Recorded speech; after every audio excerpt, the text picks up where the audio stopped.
I'll just give you this example. I felt like about a year and a half ago, the Lord started speaking to me that he was going to move away from denominational lines. You know, denominations, church denominations, you know, we've got the Baptists, the Methodists, the Catholics, the Presbyterians, on and on and on. And he's going to create a new model for the church that had to do with regional hubs. In other words, regions of believers that were getting together and praying together, seeking God together, learning together, releasing the reality of God together. I just was burning on me, right? And I thought, well, this is interesting. I have no idea what to do with this. No idea. It's true. I was like, Lord, I'm waiting for this to happen. This is exciting. I'm waiting. Go ahead, make it happen, Lord.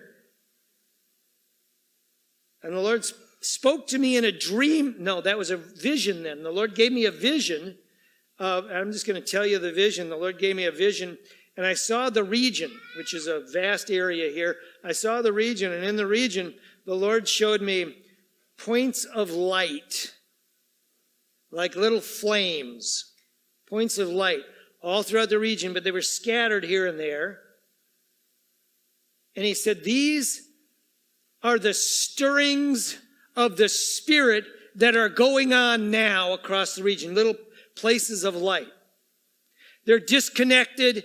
They're not interacting much with each other, but I'm stirring in many places across the region. I'm talking about the upper Midwest region, if you will.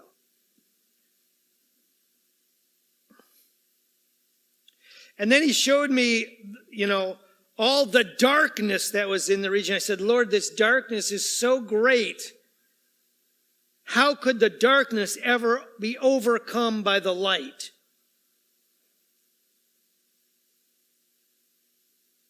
And then in the vision, he showed me there were bridges that were being built from one point of light to the next point of light. And there began to be an intersection, a matrix, if you will, of bridges that were being built across the whole region. And he spoke to me and he said, when all the bridges are built, they will be strong enough to overcome the darkness, all of the darkness, because I will use them to reveal myself in the region. I thought, well, that's really dandy. I still don't know what to do. So then the Lord said, I want you to go and start building relationships in the region. Just get to know people and build relationships. So I started calling up, and it's not just churches and church leaders, by the way. It's people that are they're not in leadership in the church. They may not even be in the church at all. It's people from what we call the marketplace. If you got two categories, the church and the marketplace, he said, start building relationships with all of them.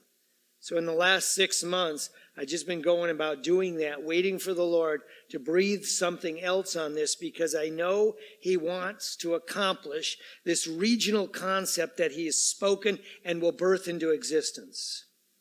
Some of you have been at some of those meetings where people from the marketplace and churches are coming together and getting to know each other. I tell you what, the Lord is strategically building things right now that are kind of undercover. They're not seen. They're not very visible.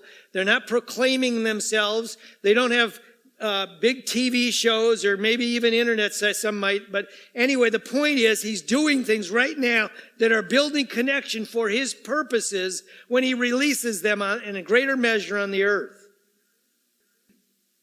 God has something to speak to every person who's a follower of his about our role in that. And it's not just about attending church. It's about active participation in the kingdom of God. That's what Simeon was doing. He got a revelation from the Lord, and he held on to that revelation, and he walked in it. He stayed in that. Moved by the Spirit, he went into the temple, and he didn't know if that was the day he was going to see the Messiah or if there was some other event that was going to take place, but he was obedient to go and do it.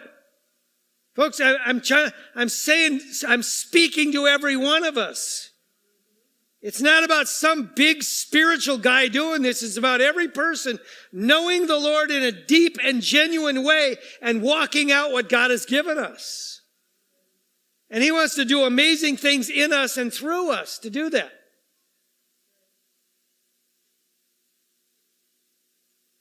Why did this happen with Simeon? Because he spent time with the Lord, developing a relationship with God.